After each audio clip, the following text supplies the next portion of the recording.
Voir ton ex pervers et l'imaginer être heureux avec une autre femme. J'ai certaines clientes qui m'ont posé cette question. Est-ce que ce monsieur peut être heureux avec une autre femme? Et c'est une question pertinente, c'est pas une bête question. C'est pas une question du tout. C'est une question pertinente parce que elle dénote deux choses, cette question. La première chose, c'est que, effectivement, les victimes des véritables personnes atteintes du trouble de la personnalité narcissique, communément appelé perversion narcissique, se posent souvent cette question parce que les victimes ont mal. Je vous ai déjà dit de ne plus juger les victimes. Les vraies victimes, les véritables victimes d'un pervers ont souvent très mal, hommes comme femmes. Parce que c'est une relation très énergivore. On y investit beaucoup d'énergie dedans. On investit sa jeunesse, son temps. On se donne entièrement. Face à cette personne qu'on croyait être notre jumeau, notre alter ego, notre personne, notre âme sœur parfaite, dont la déception est souvent très forte pour on se poser cette question. Alors je vais te dire ceci en te répondant. Souviens-toi, je vous ai déjà dit, les pervers et les perverses n'aiment personne, même pas eux-mêmes. Les hommes pervers ne s'aiment même pas. Les femmes perverses n'arrivent pas à s'aimer elles-mêmes. Voilà pourquoi ils créent des masques. C'est pour ne pas voir leur véritable image. C'est pour éviter de voir l'image que le miroir leur envoie. Voilà pourquoi il ou elle porte des masques tout le temps. Il ou elle ne s'aime pas. Et s'ils ne s'aiment pas, ils ne peuvent pas aimer quelqu'un d'autre. Ça, c'est la première chose. Et voilà pourquoi ils ne vous ont jamais aimé. Ils n'aimeront pas cette deuxième partenaire, cette troisième femme avec laquelle ils vous narguent, ou bien cet homme avec lequel ils vous narguent. Non. Ça, c'est la première chose. Deuxième chose, souvenez-vous aussi d'une autre chose. Quand vous étiez ensemble, plusieurs autour de vous voyaient comme le couple parfait. Plusieurs vous voyaient comme ça. Parce que souvenez-vous que c'est des êtres qui cultivent énormément l'image. Exclusivement l'image. Confiance en soi, structure du couple, bâtir le nous, construire l'amour de soi. Zéro. On ne construit que l'image. Du coup, les gens autour de vous avaient l'impression que vous étiez le couple parfait. C'est la même sensation que maintenant que vous êtes hors de ce couple, vous pouvez avoir en regardant le couple de Dior, le nouveau couple qu'il a formé ou qu'elle a formé.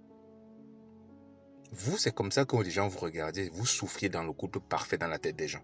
C'est comme ça que vous allez penser que, mais franchement, là, il a donc changé. Est-ce que j'ai mal fait de partir de cette relation? Il pouvait changer avec moi. Erreur.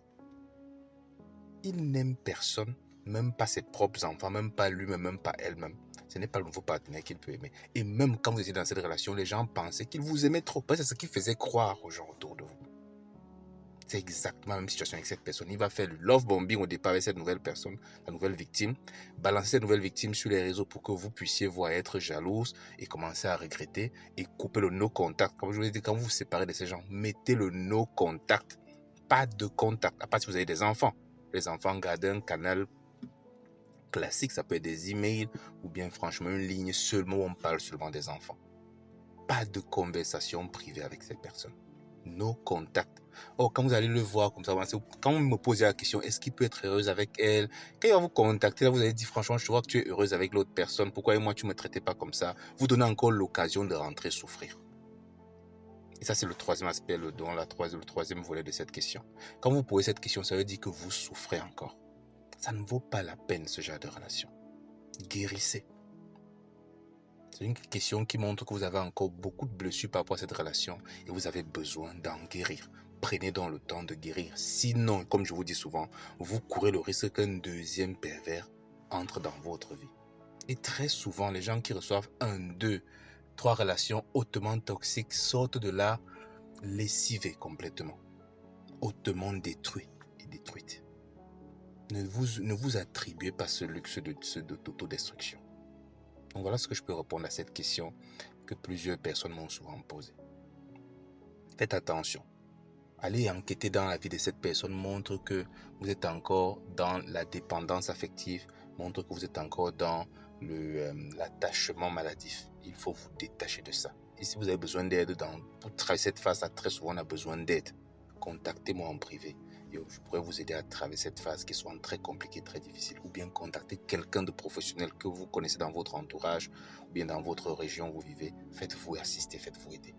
Parce qu'y retourner, c'est laisser des plumes pour les futures années encore et souffrir davantage. Voir vos enfants vous voir souffrir. Et le pire, c'est que les enfants iront copier votre comportement en choisissant des partenaires toxiques comme vous avez pu choisir ce genre de partenaire en pensant que c'est comme ça que les relations devraient être. Oh, ça ne devrait pas être ça. Pas d'MC, je vous aime. À très bientôt. Prenez soin de vous. Ciao.